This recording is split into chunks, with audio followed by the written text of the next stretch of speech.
ዛሬ ደግሞ የምንመለከተው የአውታሩ ከበደ መዝሙር ነው። ሳስበው የትላንቱን የሚለው መዝሙር ማለት ነው። መጀመሪያ ኢንትሮን ፓርት የሆነች ፓርት መርጫለሁ ሞር መታቋትም ማለት ነው። ከዛ እሱ ላይ መጥቼ ደግሞ አሬንጅመንቱን ቢውልድ አድርጌያለሁ። እስቲ እናዳምጠውና ከዛ ላይ ያለው እንትላለን። መጀመሪያ ኢንትሮን እናዳምጠው።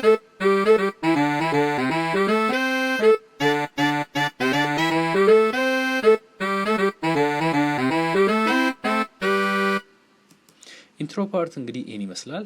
ኢንትሮ ፓርቱን በሳክስፎን የሰራሁት ጀስት ሁሉንም ነገር ቢውል ያደረኩት በፍለክስ ነው። ፍለክስ ላይ መታችሁ መምረጥ ትችላላችሁ። ይሄኛው ነው ፍለክስን ተጠቅሜ ነው እንግዲህ ሁሉ ነገር ለመስራት ቢውል ያደረኩት። ይሄን ይመስላል ባጭሩ ፍለክስ። አሬንጅመንቱን ደግሞ አብረን እንመልከት። አንድ ላይ ጀስት ድራሙን ጨምሬ አራት ኢንስትሩመንት ብቻ ነው እንግዲህ የተጠቀምኩት። የድራም ፓርት አለው ሳክስፎኑ ላይ ማለት ነው።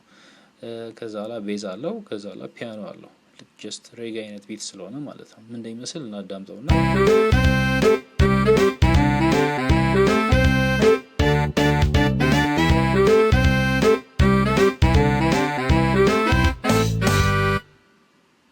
እንግዲህ ይሄን ይመስላል። ሞር አሬንጅ ስናደርገው ማለት ነው። እዚህኛው ፓርት ላይ መተን እንግዲህ በዚህ ክረምት በተለይ ፌል ስቱዲዮ መማር ከፈለጋችሁ፣ ሙዚቃ ማቀናበር መማር ከፈለጋችሁ ይሄን ቻናል ሰብስክራይብ ማድረግ፣ ይሄን ቪዲዮ ላይክ ማድረግ አትርሱ። ብዙ ነገር በዚህ ክረምት ትማራላችሁ። በተለይ ስለ ሙዚቃ ትማራላችሁ፣ ስለ ኤፍኤል ሶፍትዌር ትማራላችሁ ብዬ አስባለሁ። ታንክ ዩ